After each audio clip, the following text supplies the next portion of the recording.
بسم اللہ الرحمن الرحیم۔ عورتوں کا جہاد فی سبیل اللہ میں نکلنا۔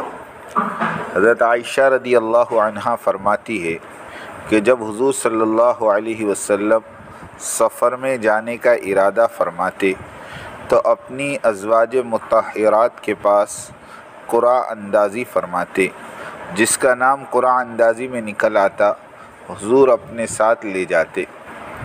جب غزوہ بنی مستلق پیش آیا تو اپنی عادت شریفہ کے مطابق اپنی ازواج مطہرات کے درمیان قرعہ اندازی فرمائی، جس میں حضور صلی اللہ علیہ وسلم کے ساتھ جانے کے لیے میرا نام نکل آیا۔ چنانچہ حضور صلی اللہ علیہ وسلم مجھے ساتھ لے کر اس سفر میں تشریف لے گئے۔ اس زمانے میں عورتیں گزارے کے بقدر بہت کم کھایا کرتی تھی، جس کی وجہ سے گوشت کم ہوتا تھا اور جسم بھاری نہیں ہوا کرتا تھا۔ جب لوگ میرے اونٹ پر کجاوا باندھنے لگتے تو میں اس کے اندر میں بیٹھ جاتی، پھر وہ لوگ آتے اور میرے اونٹ پر کجاوا باندھتے اور ان کو نیچے سے پکڑ کر مجھے اٹھاتے اور اونٹ کی پشت پر رکھ کر اسے رسی سے باندھ دیتے، پھر اونٹ کی رسی کو آگے سے پکڑ کر لے چلتے۔ جب حضور کا یہ سفر پورا ہو گیا تو آپ نے واپسی میں مدینے کے قریب ایک جگہ پڑاؤ ڈالا اور رات کا کچھ حصہ وہاں گزارا۔ پھر منادی نے لوگوں میں وہاں سے کوچ کرنے کا اعلان کیا، چنانچہ لوگ وہاں سے چل پڑے۔ میں اس وقت قضائے حاجت کے لیے باہر گئی ہوئی تھی۔ میرے گلے میں ایک ہار تھا جو یمن کے ظفار کی کوڑیوں کا بنا ہوا تھا۔ جب میں اپنی ضرورت سے فارغ ہو کر اٹھی تو وہ میرے گلے سے گر گیا اور مجھے پتہ نہ چلا۔ جب میں کجاوے کے پاس پہنچی تو میں نے اس ہار کو اپنی گردن میں تلاش کیا تو وہ مجھے نہ ملا، اور لوگوں نے وہاں سے چلنا شروع کر دیا۔ جس جگہ گئی تھی وہاں جا کر میں نے اسے تلاش کیا، مجھے وہاں مل گیا۔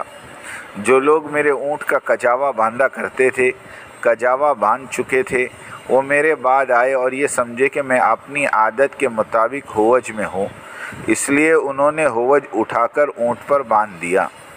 ہوج کے ہلکا ہونے کا احساس بھی نہ ہوا، کیونکہ میرا جسم بہت ہلکا تھا اور اس میں میرے نہ ہونے کا شک بھی نہ گزرا۔ پھر وہ اونٹ کی نکیل پکڑ کر چلے گئے۔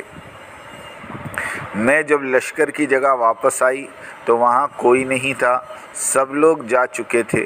میں اپنی چادر میں لپٹ گئی اور اسی جگہ لیٹ گئی، اور مجھے یقین تھا کہ میں جب نہیں ملوں گی تو لوگ مجھے تلاش کرنے یہاں واپس آئیں گے۔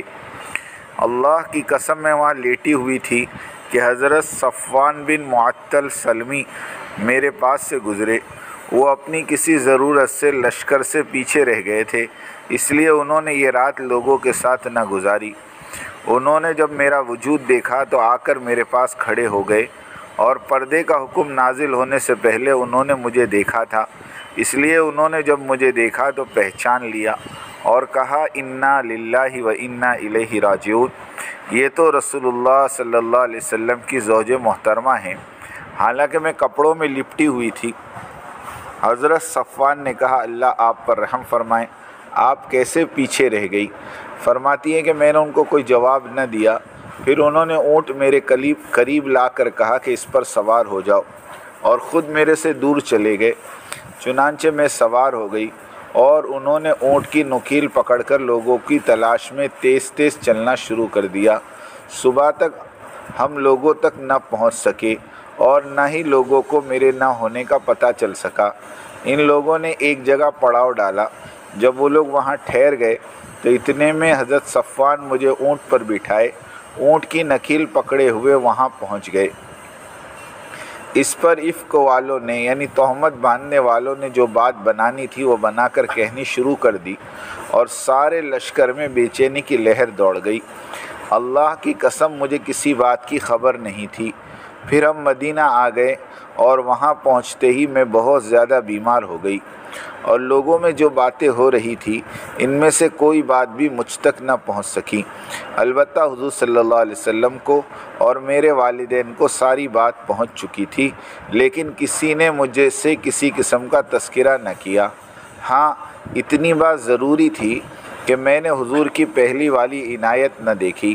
میں جب بیمار ہو جاتی تو آپ مجھ پر بہت شفقت اور مہربانی فرماتے۔ آپ نے میری اس بیماری میں وہ کچھ بھی نہ کیا۔ مجھے آپ کی اس بات سے کچھ کھٹک محسوس ہوئی۔ آپ جب گھر میں داخل ہوتے اور میرے پاس آتے تو میرے پاس میری والدہ کو تیمارداری میں مشغول دیکھتے۔ بس اتنا فرماتے، اب اس کا کیا حال ہے، اس سے زیادہ کچھ نہ فرماتے۔ آپ کی اس بے رخی کو دیکھ کر مجھے بڑی پریشانی ہوئی، اور اس بے رخی کو دیکھ کر میں نے عرض کیا، یا رسول اللہ، اگر آپ مجھے اجازت دے تو میں اپنی والدہ کے پاس چلی جاتی ہوں۔ چنانچہ میں اپنی والدہ کے پاس چلی گئی، اور جو کچھ مدینہ میں ہو رہا تھا مجھے اس کی کچھ خبر نہیں تھی۔ 20 دن سے زیادہ گزرنے کے بعد میری صحت ٹھیک ہوئی، لیکن ابھی کمزوری باقی تھی۔ ہم لوگ اپنے گھروں میں بیت الخلا نہیں بنایا کرتے تھے جیسے عجمی لوگ بناتے تھے، بلکہ گھروں میں بیت الخلا کو برا سمجھتے تھے۔ قضائے حاجت کے لیے ہم لوگ مدینہ کی صحرا میں جایا کرتے تھے۔ عورتیں قضائے حاجت کے لیے رات کو جایا کرتی تھی۔ ایک رات میں قضائے حاجت کے لیے باہر نکلی، اور میرے ساتھ حضرت مستح بنت ابی رحم بن مطلب بھی تھی۔ اللہ کی قسم وہ میرے ساتھ جا رہی تھی، ان کا پاؤں چادر میں اٹکا اور وہ گر گئی، تو انہوں نے کہا، مستح برباد ہو۔ میں نے کہا، اللہ کی قسم تم نے برا کیا۔ ایک مہاجری کو جو بدر میں شریک ہوا، اس کو تم نے کیا کہہ دیا؟ حضرت مستح نے کہا، اے ابو بکر کی بیٹی، کیا ابھی تک تمہیں خبر نہیں پہنچی؟ میں نے کہا، کیسی خبر؟ اس پر انہوں نے مجھے اہل افک کی ساری بات بتائی۔ میں نے کہا، ایسی بات وہ کہہ چکی ہے؟ انہوں نے کہا، اللہ کی قسم انہوں نے یہ بات کہی ہے۔ حضرت عائشہ فرماتی ہے، اللہ کی قسم میری حالت یہ بات سن کر ایسی ہو گئی کہ میں قضائے حاجت پوری نہ کر سکی، اور میں واپس آ گئی۔ اللہ کی قسم پھر تو میں روتی رہی، اور مجھے ایسا محسوس ہونے لگا کہ زیادہ رونے کی وجہ سے میرا جگر پھٹ جائے گا۔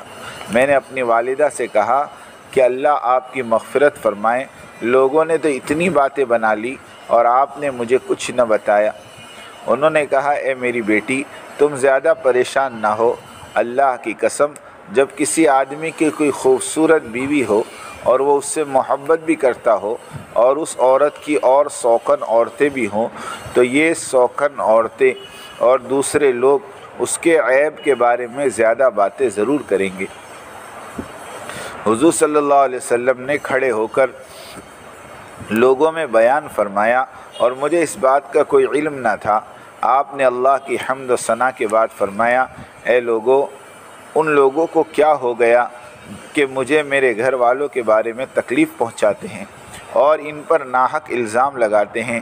اللہ کی قسم مجھے تو اپنے گھر والوں کے بارے میں ہمیشہ بھلائی ہی نظر آئی، اور اللہ کی قسم جس مرد پر الزام لگا رہے ہیں اس میں ہمیشہ بھلائی ہی نظر آئی۔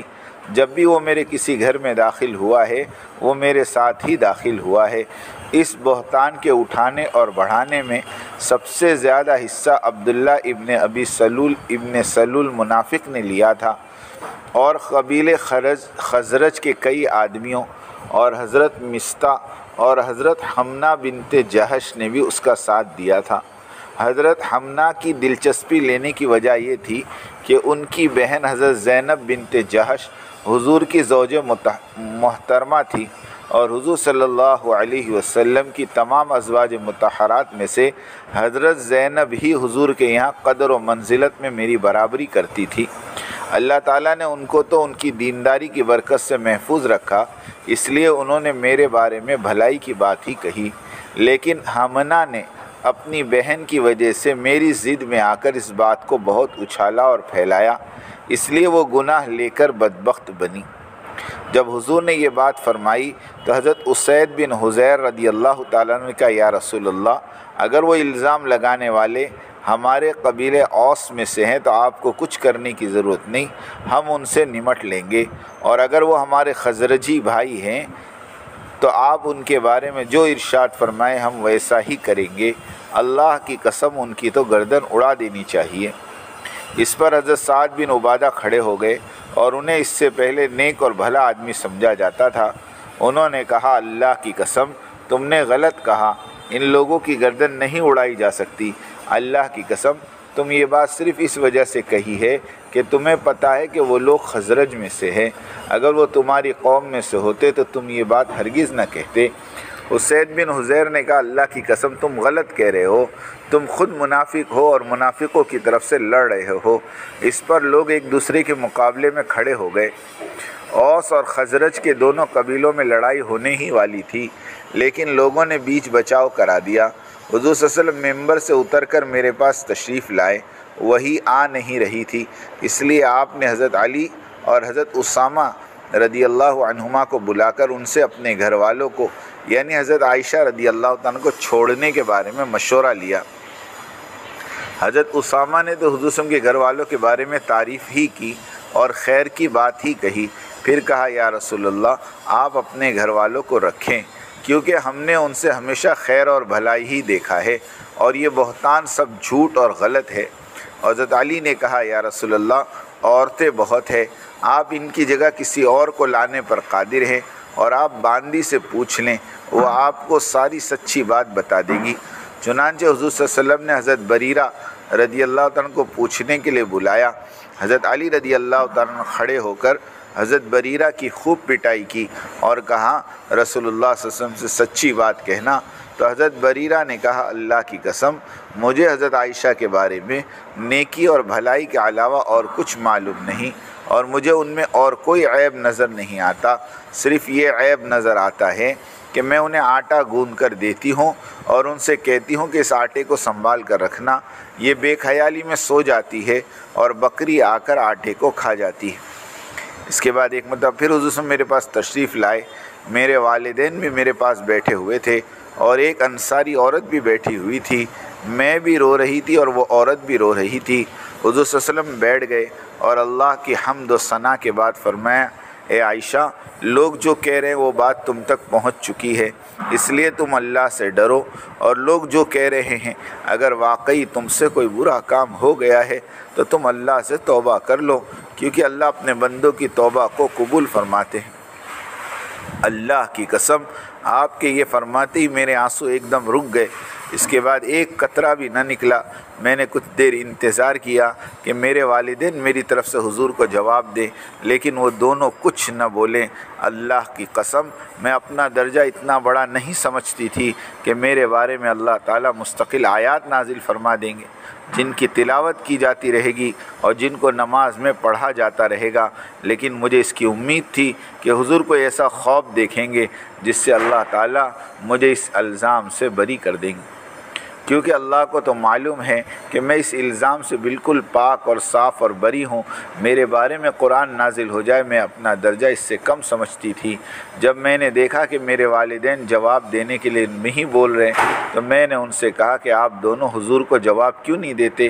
دونوں نے کہا اللہ کی قسم ہمیں پتہ نہیں کہ حضور کو کیا جواب دیں۔ حضرت عائشہ فرماتی ہے مجھے کوئی ایسے گھر والے معلوم نہیں جن کو اتنی پریشانی آئی ہو جتنی ان دنوں ابو بکر کے خاندان والوں کو آئی تھی۔ جب میرے والدین نے میرے بارے میں کچھ نہیں کہا تو میرے آنسو نکل پڑے اور میں رو پڑی۔ پھر میں نے کہا اللہ کی قسم آپ نے جو فرمایا ہے میں اس سے کبھی توبہ نہیں کروں گی، کیونکہ یہ کام میں نے کیا ہی نہیں۔ اللہ کی قسم کیونکہ میں اچھی طرح جانتی ہوں کہ لوگ جو کہہ رہے ہیں اگر میں اس کا اقرار کر لوں، حالانکہ اللہ تعالیٰ جانتے ہیں کہ میں اس سے بری ہوں، تو میں ایسی بات کا اقرار کروں گی جو ہوئی نہیں ہے، اور لوگ جو کہہ رہے ہیں اگر میں اس کا انکار کروں تو آپ لوگ مجھے سچا نہیں مانیں گے۔ پھر میں حضرت یعقوب علیہ السلام کا نام لینا چاہا لیکن مجھے نام یاد نہ آیا۔ میں نے کہا اب بھی میں وہی کہتی ہوں جو یوسف علیہ السلام کے والد نے کہا تھا فصبر جمیل واللہ المستعان علی ما تصفون، اب صبر ہی بہتر ہے اور اللہ ہی سے مدد مانگتی ہوں اس بات پر جو تم ظاہر کرتے ہو۔ حضرت عائشہ فرماتی ہیں اللہ کی قسم حضور اپنی مجلس سے ابھی اٹھے بھی نہیں تھے کہ اللہ کی طرف سے وحی نازل ہونے لگی اور حسب سابق آپ پر غشی طاری ہو گئی، آپ کو آپ کے کپڑے سے ڈھانپ دیا گیا اور چمڑے کا ایک تکیہ آپ کے سر کے نیچے رکھ دیا گیا۔ میں نے جب وحی نازل ہونے کا یہ منظر دیکھا تو نہ میں گھبرائی اور نہ میں نے اس کی پرواہ کی، کیونکہ مجھے یقین تھا کہ میں بے قصور ہوں، اللہ تعالیٰ مجھ پر ظلم نہیں فرمائیں گے۔ اور اس ذات کی قسم جس کے قبضے میں عائشہ کی جان ہے، میرے والدین پر اس وقت سخت پریشانی کی حالت تھی اور ابھی حضور کی وہ حالت دور نہیں ہوئی تھی کہ مجھے یقین ہو گیا کہ اس ڈر سے میرے والدین کی جان نکل جائے گی کہ کہیں اللہ تعالیٰ کی طرف سے لوگوں کی بات کی تصدیق نہ آ جائے۔ پھر جب آپ کی حالت ٹھیک ہو گئی تو آپ بیٹھ گئے، حالانکہ سردی کا موسم تھا، لیکن آپ کے چہرے مبارک سے موتیوں کے مانند پسینہ ڈھلک رہا تھا۔ آپ اپنے چہرے سے پسینہ پوچھتے ہوئے فرمانے لگے، اے عائشہ، تمہیں خوشخبری ہو، اللہ عز و جل نے تمہاری برات نازل فرما دی۔ میں نے کہا الحمدللہ۔ پھر آپ لوگوں کے پاس باہر تشریف لے گئے اور ان سے بیان فرمایا، اور جو قرآن اللہ تعالیٰ نے نازل فرمایا تھا وہ لوگوں کو پڑھ کر سنایا۔ پھر حضرت مصطح ابن اساسہ اور حضرت حسان ابن ثابت اور حضرت حمنہ بنت جہش کے بارے میں حکم فرمایا، جس پر انہیں حد لگائی گئی۔ ان حضرات نے اس بے حیائی کی بات پھیلانے میں حصہ لیا تھا۔ امام احمد نے یہ حدیث بہت لمبی بیان کی ہے۔ اس میں یہ بھی ہے کہ جب حضور میری برات کی آیت سنائی تو میری والدہ نے مجھ سے کہا کہ کھڑی ہو کر حضور کے پاس جاؤ اور حضور کا شکریہ ادا کرو۔ میں نے کہا اللہ کی قسم، میں کھڑی ہو کر حضور کے پاس نہیں جاؤں گی، میں تو صرف اللہ ہی کی تعریف کروں گی جس نے میری برات نازل فرمائی۔ اور اللہ تعالیٰ نے ان الذین جاؤوا بالافک عصبۃ منکم سے 10 آیتیں نازل فرمائیں۔